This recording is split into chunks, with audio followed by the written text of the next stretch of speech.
Olá, está no ar mais um Trajetórias. E no programa de hoje nós recebemos o jornalista Lauro Quadros. Lauro José de Quadros nasceu em Porto Alegre e iniciou a carreira de jornalista em 1959 na Rádio Gaúcha. Passou pela Rádio Difusora, Rádio Guaíba e Rádio Pampa. Na RBS TV, foi um dos principais comentaristas de futebol no Jornal do Almoço. De volta à Rádio Gaúcha, apresentou por 15 anos um programa de entrevistas e também foi comentarista do Sala de Redação. Em setembro, mês que completou 80 anos de vida, Lauro recebeu do Legislativo a Comenda Porto do Sol. Lauro, muito obrigado pela presença aqui na Câmara, presença que já não é recente, né? Tem história pela frente aí. Que idade tu tem, Felipe? Eu tô com 29 anos. Pá, cara, 3 anos antes, com 26, eu era vereador de Porto Alegre. Pela Arena. Pela Arena, porque eu era da União Democrática Nacional, antes do golpe ou da Revolução. Você escolhe o que é, golpe ou Revolução, 64. E eu concorri em 63. Sereno Chese foi eleito prefeito de Porto Alegre. E aí o Godoy Bezerra me convidou, União Democrática Nacional, UDN, que era o partido aqui em Porto Alegre do Poti Medeiros, avô do atual presidente do Internacional, do Marcelo Medeiros. E no Brasil era o Carlos Lacerda que liderava. Mas quando eu assumi com 26 anos em 66, aí era MDB ou Arena, eu fui vereador da Arena, cara. E por que não continuou essa carreira de político aí? Muito me perguntam isso. Lazier Martins, meu irmão, que agora é até senador da República, o Lazier pergunta, pô, mas se tu é candidato, todo mundo me diz, se tu é candidato, tu tá eleito, cara. Tá bem, mas naquele período que eu assumi como vereador de Porto Alegre, Felipe, eu me vacinei. Eu olhei no entorno, sabe que o Glênio Pérez, que dá nome ao Largo, esse aí, fez 60 votos mais do que eu. Só que ele era do MTR, do Fernando Ferrari, e aí, claro, se elegeu fácil, com 60 votos mais do que eu. E eu era da UDN. Então, com aquela experiência breve como vereador, eu digo, não é minha praia. E não é. E o que te trouxe à Câmara agora nesse ano aí foi receber mais um título do Parlamento, entre tantos aí que tu recebeu vários troféus na tua vida, e bem no dia do teu aniversário de 80 anos, um reconhecimento aqui da Câmara. Como é que é receber mais esse título, essa comenda aqui do Legislativo? Os meus netos já moram com as companheiras, a qualquer momento eu vou ser bisavô. E um deles, o Pedro, que está com 20 e tantos anos, o Pedro, quando era criancinha, olhava, pô, vou me exibir agora, aqueles troféus que eu recebi, por exemplo, aqui na Câmara mesmo, em 88, a Câmara Velha, lá, né? E eu recebi da Terezinha Irigaray, que foi a primeira dama do Sereno Chese. A Terezinha teve a ideia de me dar o título de cidadão de Porto Alegre, entre outros, Negrinho do Pastoreio, Medalha do Mérito Farroupilha e assim por diante, né? Mas aí a Estela Faria, que me deu, deputada, Medalha do Mérito Farroupilha, o Tarso e o Olívio me deram o Negrinho do Pastoreio, essas coisas todas, né? E aí eu, em 88, portanto, 31 anos atrás, cidadão de Porto Alegre. E dessa vez, o Hamilton Sosmaier, vereador querido, resolveu me dar esse título que é um trocadilho, né? Porque medalha do Porto do Sol é do pôr do sol, né? Só que eu não sou sol poente, eu sou sol nascente. Por quê? Porque eu sou lá, do Atlântico Norte, onde o sol nasce. Então eu sou sol nascente, Lagoa dos Quadros. E sol poente, bom, aí é só na Flórida, em Key West, né? Mas aí é com o Hemingway, não é comigo. Isso eu ia te aproveitar de perguntar, né? Tu falaste aí das águas. Teus pais viveram no litoral e tu vieste para Porto Alegre, nasceu por uma escolha do teu pai. Não, vamos fazer com que o Lauro nasce no Beneficência Portuguesa. Foi uma escolha. É verdade. Nasci na Beneficência Portuguesa, o pessoal gosta de dizer, Elis Regina e o Lauro Quadros nasceram na Beneficência Portuguesa. É verdade, é verdade. Elis, minha querida amiga, desde que tinha 10 anos de idade. Bom, e aí eu fui batizado na Igreja da Conceição, onde casei depois. E depois de nascer na Beneficência, eu fiquei de 1939 até 1945 à beira da Lagoa dos Quadros, num lugar chamado Cornélios, que não tem nada a ver com aquilo que tu está pensando, Felipe. Cornélios. É outra coisa. É outra coisa. Bom, e aí fiquei lá até 1945. Naquela época não tinha estrada, telefone nem pensar, né? Estrada, não tinha nada. Só tinha vapor, cara, barco. A gente andava, se eu precisava de um médico em Osório, eu não ia de ônibus nem nada, era o vapor General Osório que me levava. Então, ali eram as Sesmarias dos Quadros. No tempo do Império, meu pai e os parentes do meu pai receberam muitas terras ali, onde hoje é o Arroio do Sal. Em 1947, um tio meu, irmão do meu pai, tio Maneca, chegou para minha mãe aqui em Porto Alegre e disse assim, os veronistas estão ocupando as terras do Zequinha. Havia 80 casas nas terras do pai, onde hoje é o Arroio do Sal. A escola do Arroio do Sal tem o nome do meu pai. E aí nós chegamos lá, puxa vida, ocuparam com 80 casas, é o Arroio do Sal de hoje, né? Aí fizemos um contrato com a Prefeitura de Torres, dávamos 1/3 das vendas dos lotes para a Prefeitura e a Prefeitura pavimentaria o Arroio do Sal. Conversa que pavimentou, não pavimentou nada, mas tudo bem. Quando nós vendemos o Arroio do Sal, ainda tínhamos, eu não sou rico, viu, Felipe, não sou rico, meu pai até, e ainda tínhamos 100 lotes no Arroio do Sal. Então toda aquela região do Atlântico Norte é a minha região, Lagoa dos Quadros é por causa da família Quadros, né? Quer dizer que a tua infância toda, tu se acostumaste, né, de viver em volta da água. É verdade. E não quisesse em nenhum momento, de repente, escolher uma profissão de nadador, foi o jornalismo. Quer dizer, teve o direito antes, na verdade. Eu sou, na verdade, endorfino dependente. Chocólatra, eu gosto muito de um chocolate amargo, 70%. Endorfino dependente, porque não há um dia da minha vida, eu vou ter 100 anos, não demora muito, vou ter 100 anos, tenho já 80, e caminho todo dia na Praça da Encol, 6 quilômetros em 1 hora e 5 minutos. Para minha idade é acelerado. Se chover ou fizer frio, aí eu caminho no shopping, mas não deixo de caminhar endorfino dependente. É uma coisa impressionante, né?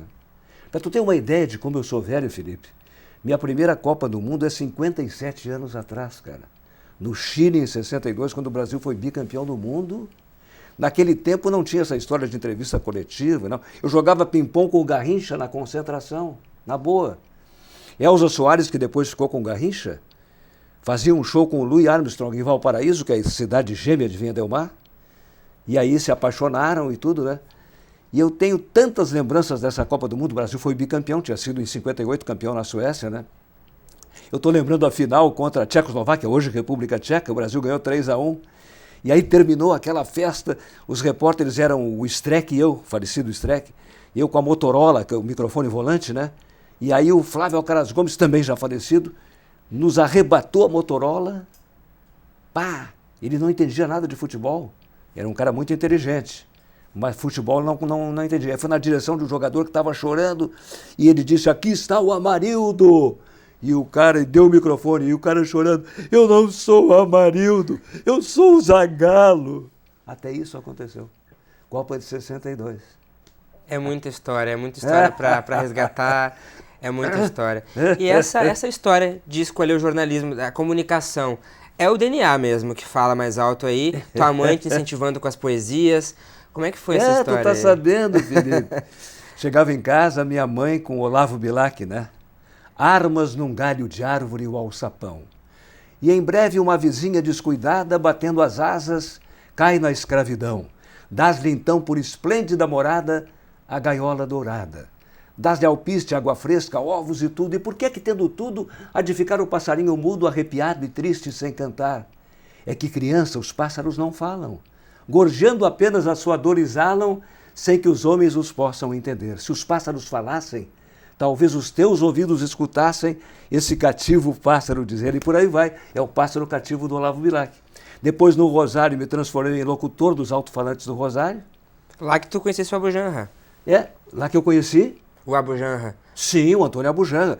O Antônio Abu Janra declamava, eu declamava também, o Guido Meix fazia discursos, né? E lá com o Milton Jung, também falecido. Olha, entre cada 10 pessoas que eu falo, 8 são falecidas, é uma coisa impressionante. Aí locutor dos alto-falantes.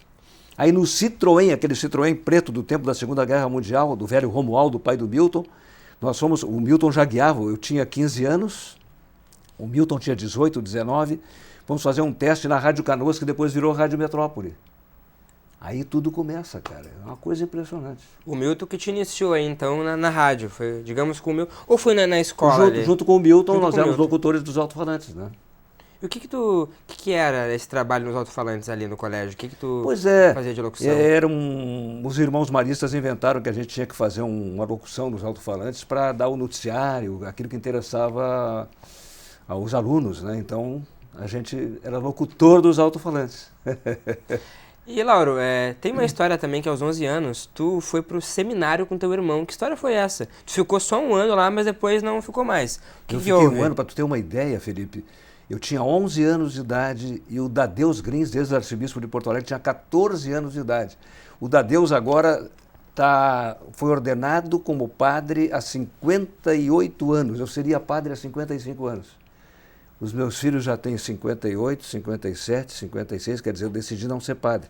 O meu irmão, que é 4 anos mais moço, já falecido, o meu irmão fez a Gregoriana em Roma 5 anos e depois desistiu, casou com a Annelise, foi à Alemanha de férias, conheceu em Heppenheim a Annelise, casou, e a Annelise está bem, está viva e bem. E o Odoni depois virou professor da PUC, quer dizer, também acabou não sendo padre, né? Foi só uma andança ali que te fez conhecer um pouquinho ali do que via pela frente, mas não, vamos para o jornalismo mesmo, que estava na veia já. Para os mais velhos, deixa eu dizer que da minha idade no seminário, com 11 anos também, era o Picasso, goleiro da seleção, inclusive. Ronei Paulo Trave também estava comigo no seminário, é verdade. Falando de histórias, a gente contando um pouco de histórias, eu queria que tu resgatasse uma que é do Segredo de Fátima, que te rendeu até um prêmio da ARI também, da Associação Rio Grandense de Imprensa. Conta um pouquinho dessa história aí, como é que foi? Tu sabe que eu não me inscrevi para o Prêmio ARI e ganhei o Prêmio ARI. O Ranzolin e o Cleiton Celice que me inscreveram. Eu era responsável por uma programação de 3 horas, todas as manhãs, das 9 ao meio-dia, em 86, na Copa do México de 86, na Rádio Gaúcha, das 9 ao meio-dia. E aí um dia o produtor disse assim, olha, apareceu um cara aí que está anunciando na 0 Hora que quer contar o terceiro segredo de Fátima. Eu digo, vamos entrevistá-lo então. E aí, quem sabe a gente grava, pode ser que, seja um maluco daqui a pouco, né? Mas naquela correria da Copa do Mundo não deu para gravar, vamos ao vivo então. Aí ele entrou comigo, enrolava, o primeiro segredo tal, o segundo segredo tal, o terceiro ele não contava. Aí chegou num ponto que eu digo, olha, obrigado e tal, e dispensei o cara e tudo. 3 meses depois, estou chegando na Gaúcha de manhã, estava aquele alvoroço, um cara invadiu a Rádio Capital, com um revólver rendeu o gerente e uma funcionária, e só não os mataria se pudesse contar na Rádio Gaúcha por Lauro Quadros o terceiro segredo de Fátima. Eu disse, porra, é o cara, e era o cara. Aí eu tive que enrolar o cara fora do ar, no ar também, até que a brigada cercasse o prédio e dominasse o cara. Terceiro segredo de Fátima, agora tá vendo? Eu estou me lembrando de uma outra coisa agora, me lembrando do dia do September 11, né? O 11 de setembro de 2001. Eu estava no Polêmica, Rádio Gaúcha, 4 convidados, 2 com uma posição aqui, 2 com uma posição aqui, 3 minutos para cada um, cruzando assim. E a 4ª pessoa a falar era a Maria do Rosário, hoje deputada Maria do Rosário. Ela era vereadora na época, falou 1, falou 2, falou 3... 4ª a falar, Maria do Rosário. Quando ela começa a falar, diz a 2ª frase, eu interrompo. E ela faz uma cara para mim assim, pô, mas eu custei a falar e não vai deixar eu falar. E aí eu apontei para ela, atrás dela estava a câmera já mostrando o primeiro avião na primeira torre gêmea no World Trade Center. Eu não esqueço. Impossível esquecer esse dia aí, realmente, marcante mesmo. E, Laura, esse teu jeito descontraído, esse teu jeito de fazer as coberturas sempre foi uma característica tua. Sim. Como é que isso te ajudou nas coberturas aí e nesse contato com as fontes, com as pessoas, com os ouvintes? E tu sabe que eu mantive, quando eu mudei em 68 para comentarista, eu mantive exatamente o meu gênero, o meu estilo, o meu perfil, a minha linguagem, a minha retórica, eu transferi da reportagem para o comentário, com a maior naturalidade. Então nós tínhamos na época, por exemplo, o Rui Carlos Osterman, que eu sempre digo que o comentário esportivo se divide em antes e depois de Rui Carlos Osterman, que eu quero homenagear, que pela primeira vez falou no microfone de uma jornada ao meu lado, fevereiro de 62, 62, Torneio da Morte, eu narrando em Rio Grande o jogo, e chamei o Rui para o comentário pela primeira vez. Bom, isso é 62. E aí o Rui tinha um estilo completamente diferente do meu, sofisticado e tal, e meu estilo era direto, era o caminho da roça, a cabeça que tem piolho. Esse cara conhece o rengo sentado e o cego dormindo. Imagina hoje, com o politicamente correto, dizer que o cara conhece o rengo sentado e o cego dormindo. O Mano Menezes treinava a seleção, um dia me encontrou e disse assim, ainda estou tentando conhecer o rengo sentado e o cego dormindo. Então tinha essa linguagem assim para... Né? Era muito engraçado, Felipe, porque no tempo antigo, estou falando agora 59, 60, 61, 62... 62 eu estava na Rádio Guaíba, fazia locução comercial, não tinha jingle, não tinha propaganda gravada, era tudo ao vivo. Tinha que segurar tudo no ao vivo. Tudo ao vivo. E com uma voz grave de barítono que eu tenho, que mantenho até hoje, né? O pessoal brinca muito comigo, vem cá, tu continua com a mesma voz, com uma cabeça a milhão, por que tu não está trabalhando e tal? E aí o mulherio, principalmente, achava, pô, esse cara aí tem 1,90 m, olhos azuis. Aí eu tô com o Rui de novo, fazendo um jogo em Santa Maria. Não tinha cabina, nós estávamos na pista do lado do gramado e chamei o Rui para o comentário do intervalo. Comentários de Rui Carlos Osterman. Aí vem um Gaudério assim na minha direção, eu sentado aqui, e o cara veio de bombacha na minha direção. Eu disse, o que esse cara quer? Chegou, olhou para mim e disse assim, mas isso aí que é o Lauro Quadros, não é esse aí. Isso aí que é o Lauro Quadros, agora tu vê. Não conseguiu responder para ele. Falavas aí, né, dessa voz, desse jeito todo aí, 60 anos já de profissão. Como fica agora? A aposentadoria que veio aí, o trabalho mesmo assim não parou.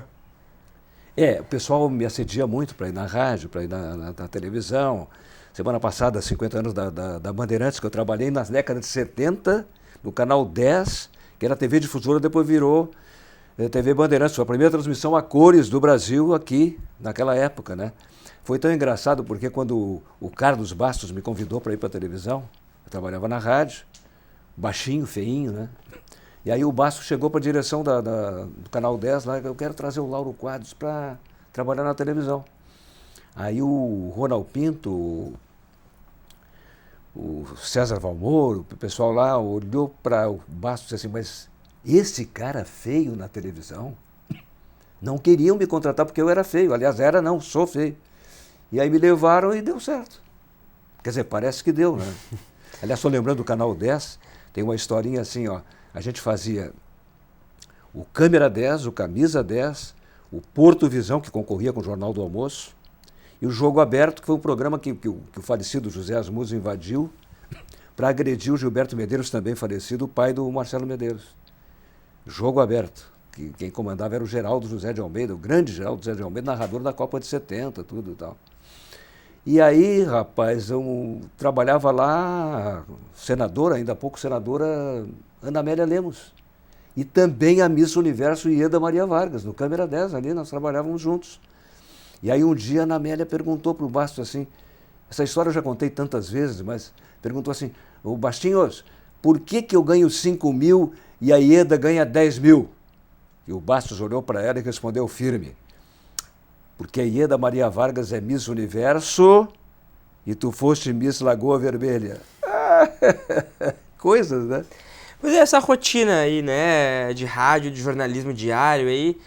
Agora, como é que tu lida com essa falta aí? Como é que tu consegue manter esse teu tempo aí com a aposentadoria? Há 5 anos já aposentado, mas tu tem muita vitalidade ainda para trabalhar mais. Às vezes me pergunto se eu ocupo meu tempo na Tia Carmen. Não tenho ido na Tia Carmen.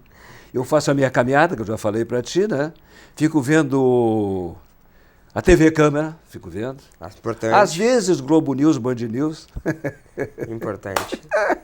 Não, eu ocupo bem o meu tempo, graças a Deus. Eu tenho 4 filhos, que são... daqui a 2 anos eu vou ter um filho idoso. Vai ter 60 anos, pode imaginar esse troço, né?